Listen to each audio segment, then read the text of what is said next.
So today, my name is Blagogee, Blagogee.com, your street news, and today, we are here to find out from, a great man, in the person of Mr. Jones, that there is this school of thought here in this country that people outside, especially in UK, say edding.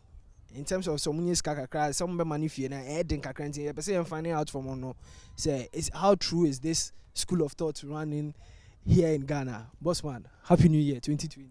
Happy New Year, Blagogee. Bossman, there is this question, bothering most Ghanaians here, especially in this country.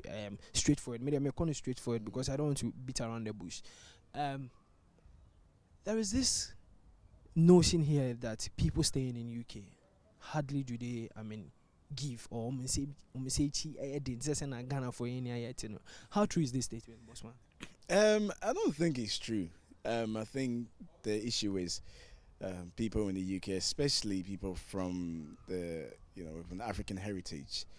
A lot of people do minor jobs. So, for instance, your average Ghanaian person, unless they're in a professional job, they work around the clock. So they do 2 hours here, 2 hours here, 3 hours here. Some people do day and night. So they come home late in the evening, 12 o'clock, they have to get up and go to work again. And also, in the UK, we have this thing where even there's a saying from a Tesco, which is a supermarket, saying that every little helps. So meaning, if you buy a product, you can buy a top, trainers, there's always 1 pence off. So it would be, for instance, 69.99, 79.99. So it's never £80, £90. There's 1 pence that they have to give you.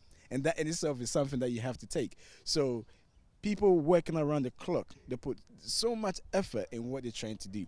And then they send money back home to do some projects. And then you start hearing stories. So what happens is that a lot of people there's a trust issue. So that means that if I give you this amount of money to finish this product, this work for me, you need to be able to account for the amount of money that you spent. So that's what it is. But on say Ghana, we have most of among for brain so one there. And sometimes the notion that is painted out there is that assistant work on a heading. So when you listen to something like that, it makes you feel like, okay, so there's no need for even me myself to go there to go and stay there for at least 2 or 3 years to work or to hustle, because at the end of the day I realize that sometimes me, I still don't get it. Is it that living there is very difficult, or to find a job there is very difficult, or what? Like Circle here, we have some papa business at Circle Tiptoe Lane where we can swap phones and other stuff. Does that happen over there as well? Yes, of course. They have people that call it the black market, where they sell phones. But in terms of people saying that, look, it's very difficult outside, especially in the UK, it is true because of the system. So if you're coming into the UK illegally, I would not advise you to come there, okay? Because you're coming there illegally, you're not entitled to the healthcare, you don't have any entitlement to even housing, okay? And a lot of things and jobs. And it's frustrating. So can you imagine coming to a foreign land, you cannot work. Every day you living in fear because the police might stop you at any given moment, ask for your details, check with the Home Office. If your name is not there, you're an illegal immigrant, you're getting deported straight away. So if you're going to come there illegally, I will not advise anyone to do so. Of course, if you're there legally, you can make something of yourself. You will never go hungry, for sure. You can get some small jobs, or even friends, families. In terms of food, you definitely get food. But if you're there illegally to try and hustle, a lot of people are there illegally hustling. That's fine. But if they were to tell you their stories, the amount of things they have to go through. So for instance, you're there illegally. This is what people do. They're using other people's name to work. Okay, that's fine. So when you get paid, your money goes into their account. The moment you call them to get your money back, the money that you've gone and worked for, they're not going to give you your money. But why does that happen? It's just a culture, because they know that you're not in the system. They start threatening you, I'll call immigration for you. So what are you going to do if they start saying I'll call immigration for you? You can't do nothing.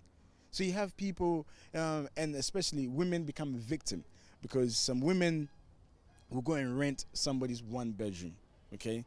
And the person knows that you're an illegal immigrant.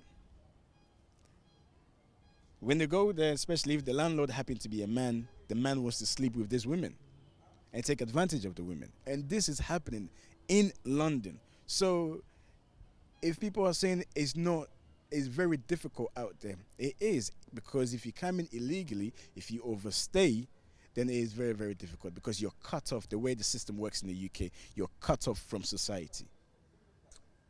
Okay, so in all this, Mm. um, is it very difficult to get a job over there? It depends. So getting a job is difficult. I think it depends on what sector you're in.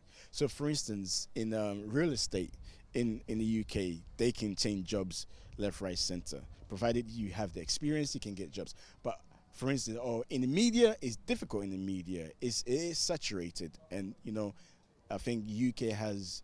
They have good journalists. They have good editors, good cameramen, you name it. So it's very competitive on that side. So I think it just depends what kind of job you're after. So let's go into the system over there. I mean, we are in this country, and then people normally tells us that okay, the people coming all the way from UK to Ghana, they are here to come and have fun because they go through a lot of stuffs over there, and this is the destination where they come to have, I mean, majority fun before they go back there to go and hustle. Yeah. So coming back here in this country, hustling and having that much fun here, and at the end of the day the money gets finished, and you go back there, doesn't mean you need to go and start all over there to See, gather. the good thing about the system in the UK is, if you take your holidays, obviously you still get paid. So what happens is you take your holiday, you come here, you enjoy. You can blow your money if you want, because at the end of the month you're gonna get paid anyway. If you come in, you fall sick, you go to the doctors, you get your sick note, you will still get paid. So the system works. I mean, look, we work so hard out there. The UK is such that everything is done by time. So if you're going to catch a train, your train comes at 6 or 5 minutes past 6. If you get there 5 minutes past 6, you will miss your train. So everything is time.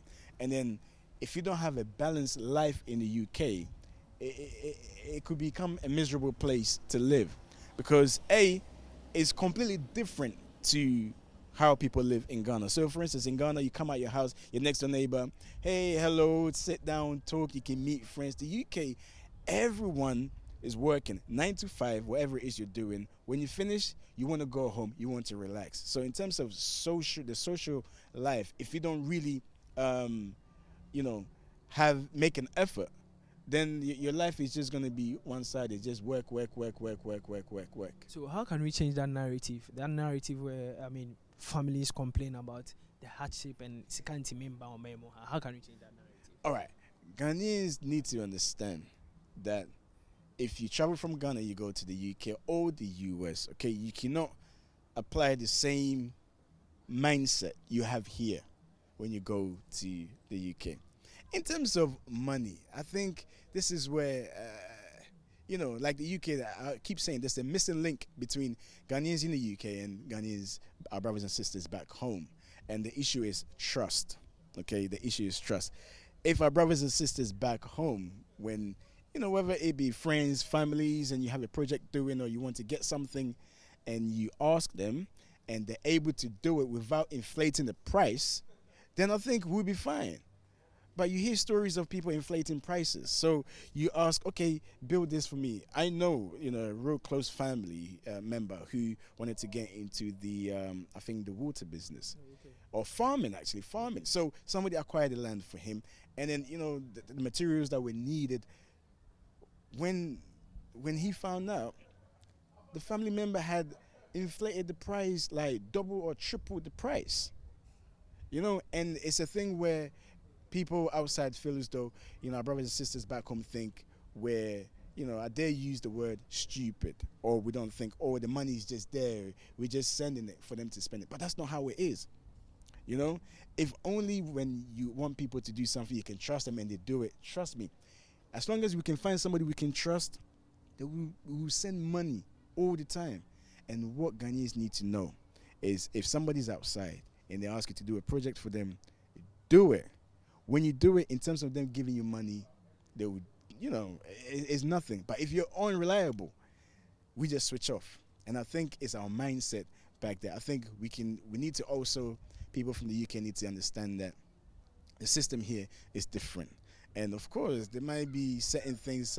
We need to know. Yeah, because same way the system here is different. I mean, here hardly do even people pay taxes unless maybe someone is renting an apartment Yeah. that at the end of the year, every 2 years, you're supposed to pay to the landlord and other stuffs. But if let's say a new person going to UK, for instance, when I get to the place, now certain things begin to be new to me because Yeah. in my country I don't pay for this or for a parking lot for this hour, or I don't pay for that. But I mean, you hear stories like, oh, there everything is on taxes.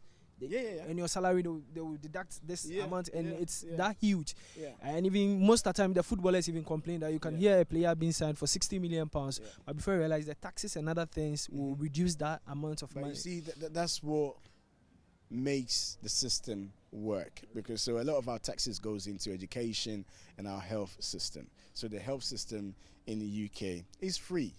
Anyone can access it. Anyone legitimately in the country can access it. So that's what a lot of the taxes go into. And imagine, let's say the average person earns maybe £1,500 on a monthly basis. You've got your rent to pay. In London, let's say you're probably paying about £500, £600, and you earn. So how is it done over there? Is it like in Ghana here we have 2 years or 1 No, year? you pay monthly. Monthly. Every month, you pay your rent. Masa. And now has it and you better so monthly. Monthly. So imagine you have to pay your rent and then your bills. So you have a phone, you got to pay your phone bills, and then obviously groceries. You go eat, and then your transportation. You have to pay your bus pass, your travel cards, and on a weekly basis, I think you probably pay, if I'm not mistaken, I drive, but on a weekly basis, you probably pay more than £50 a week to travel around London. So imagine all of that. Then you've got family back home that you need to send money to. So how do you survive? At the same time, you want to save. How do you survive? So it means living there is really difficult. Really difficult. It's really, really difficult. You need to earn above a certain threshold to be able to say you're living comfortably. But even that, like Sarko just said, was it hand to mouth? Yeah, He said, yeah, a lot of people are living by hand to mouth. A lot of people. So if our brothers and sisters can understand what we have to go through whilst we're there, I think, if you're asking for money and the person is a bit, not giving that much, you should be able to understand. And also, if you have to have a family out there as well with kids to provide for the kids, so you can only imagine. Charlie. We go continue part 2 because this one it be serious. So. But we are hoping for. We are hoping that this narratives change in due time, because you sometimes hear this thing on social media and you feel like, oh, because you've not been there, Yeah. people begin to fabricate some stories to tell the world that, okay, staying there it's more easier, but you've made it realize that, Charlie, a whole lot of things, and it's not like here that we pay every 3 years or 2 years to the landlord, but it's monthly. Yeah, and even here you have your own house. Oh yeah. You have your own house. Yeah. The only thing you pay is water and electricity. Right. And even in London, you still got to pay for your electricity, your gas. Gas also. Yeah, for your heater, for your hot water. Charlie, for your hot water. Yeah. Hot water. Bossman, please. Basically, can you describe yourself or tell us who Mr. Jones is? Yeah. Well, I'm Jones. I'm a professional, should I say, sports journalist, a broadcaster, also a producer, a director. I film, I edit. I enjoy football. I support Man United. I don't want to say that too loud now because United ain't really performing that well, But I still support Manchester United. A Ghanaian, although I grew up in Great Britain, Ghanaian at heart.